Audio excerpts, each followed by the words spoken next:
going on, guys? Sam Adams here, and we just finished up watching the Xbox press conference for E3 2016, and although we were expecting some kind of big hardware announcement, I know I personally wasn't expecting what they announced at this year's show. So without further ado, let's go ahead and break down what was talked about. So starting in August of this year, you are going to be able to purchase an Xbox One S that starts at $299 and the price goes all the way up to $399, depending on the size of the hard drive that you want within this console. But the question does remain, do you actually need this piece of hardware? And the answer for most people is no, unless you have a 4K television or a 4K monitor that you plan on gaming on. So with the Xbox One S, it's sporting a completely new design that is 40% smaller than the original version of the Xbox One, and on top of that, the input for a Kinect sensor has been removed. Now for those that do want to continue using their Kinects, you can actually get a free adapter from Microsoft that is going to be powered through USB, presumably, to continue using that piece of hardware if you so chose.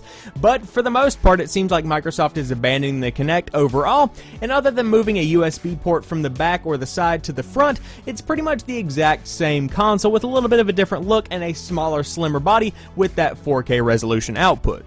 So Microsoft chose to end their show in the same way that they began it, with the announcement of another console, and that is Project Scorpio. Now that is of course not the official title. That's not going to be printed on the side of the box and shipped whenever it does come out in 2017. That is the working title for what is presumed to be the next Xbox that comes after the Xbox One.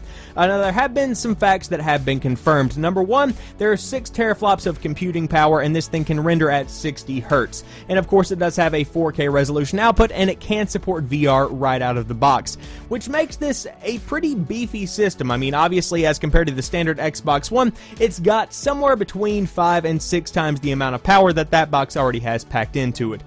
So it's going to be quite a significant leap from the Xbox One to Project Scorpio. And of course, the most significant announcement is that all of the Xbox One games that are currently on the market are going to be supported by Project Scorpio, so there isn't going to be any kind of shortage of games to play when this thing does hit the market in 2017. So that's pretty much all the details that we have on Project Scorpio, as well as the Xbox One S at the current time. Now it's definitely an interesting kind of atmosphere, because that would mean Xbox has 3 different consoles on the market simultaneously. If I had to predict what I believe is going to happen, I think they are going to stop production of the original version of the Xbox One and focus on the Xbox One S, and then put all their efforts into Project Scorpio when that thing does come out.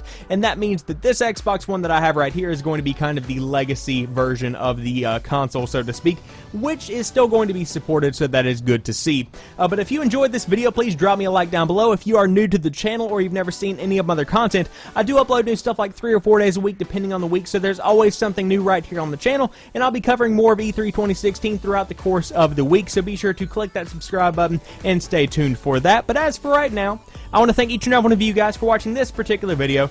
I'll talk to you soon, because I have to go watch the Ubisoft press conference, and peace.